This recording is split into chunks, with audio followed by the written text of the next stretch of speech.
everyone, welcome to a new video. I hope that you are staying safe and healthy. And in this video, I am painting a desert landscape. Before starting the tutorial, I'm going to quickly go over the materials. I am using my Winsor & Newton watercolor brushes, my Montmartre watercolor set, my medium-sized Chinese brush, masking tape, and my Canson 300 GSM mixed media sketchbook.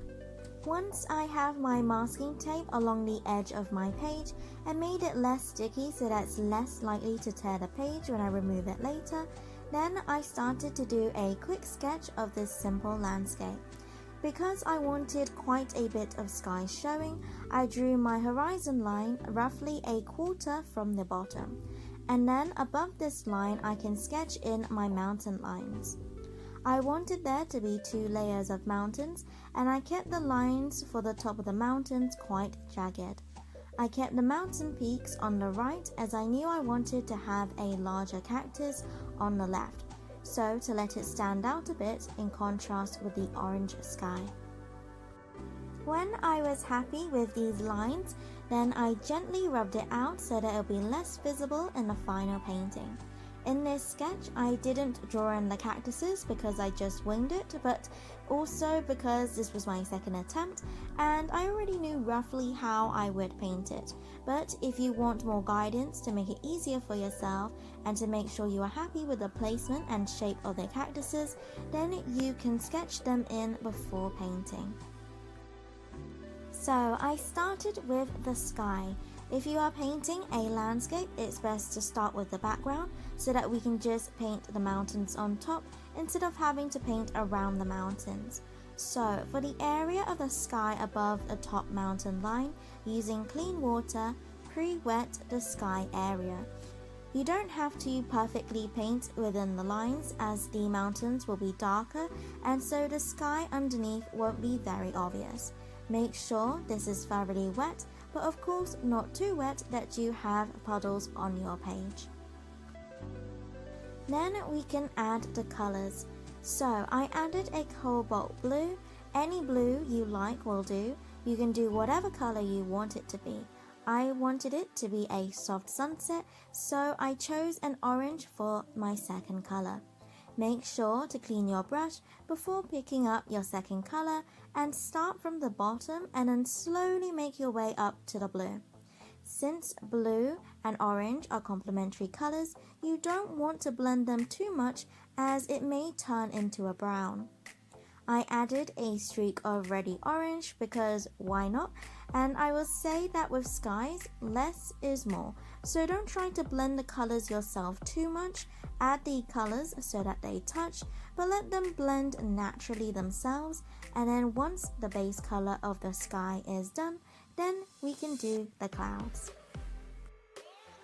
For this, I prefer to use a smaller brush so that you have less pigment and water on your brush, and so it is easier to control, and you want to lightly dab the paint on, making the clouds more fluffy and bumpy at the top and jagged for the bottom of the cloud, but more straight compared to the top. Then, because this is a sunset, the light is coming from below, and so the shadows are at the top of the clouds. The clouds closer at the bottom are further away, and so they will be more like wispy lines as they fade into the distance. I must say that clouds are quite tricky to do. I myself feel I need to practice these a lot more. With clouds from my watercolor practice, textured paper works better. In this painting, I was going the more illustrative route, so I wasn't so bothered that my clouds aren't realistic as long as there is an impression of clouds. I was happy. For this particular painting, I was not using the textured side, and I think that affected the way my clouds blended, if not partly. Okay, onto the mountains and the ground in the foreground. So, because I wanted all of this to be purple and darker in the foreground with it further away from the sun and all, when my sky was completely dry, I painted the rest of the section with a wash of purple. pre-wetting the area with clean water and then adding my paint, spreading the paint evenly throughout the area. And then I left this layer to dry completely. Once it was dry, then I painted in the second layer of mountains with a jagged top that was mostly lowered down from the first layer. And then I left this area to dry.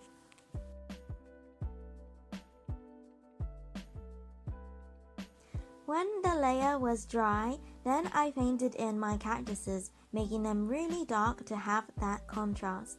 And then I painted the ground in the same layer as well, making it further down the page so that the mountains still have some height to them. With the cactuses, I made sure I had a damp brush with quite a lot of paint. I start making it thinner first, and then slowly making it thicker, adjusting the shape as I go along, with one trunk and two arms at slightly different heights.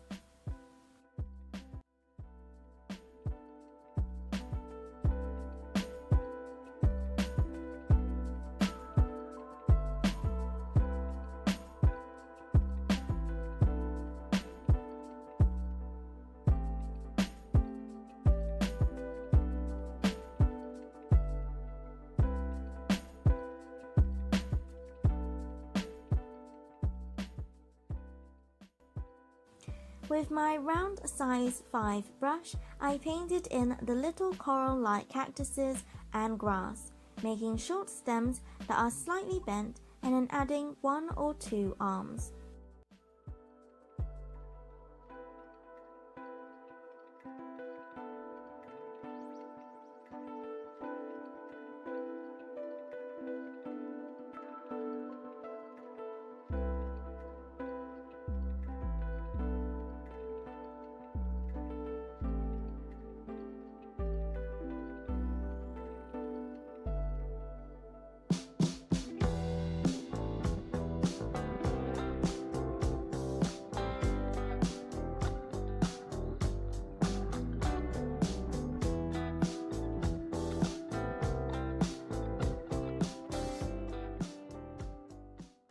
After I was done with the cactuses and the grass, then I painted in some birds, because skies always look lonely without them.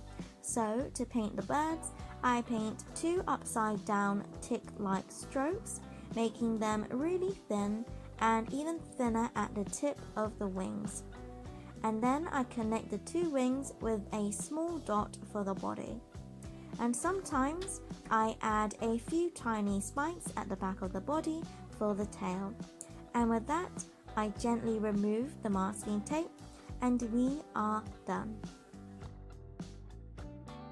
Thank you so much for watching. If you like this simple landscape, then you can check out my watercolor landscape playlist. I would really appreciate it if you like this video and subscribe for weekly Saturday videos where I paint flowers, animals, landscapes, as well as other watercolor and drawing related videos. And as always, God bless and I'll see you later.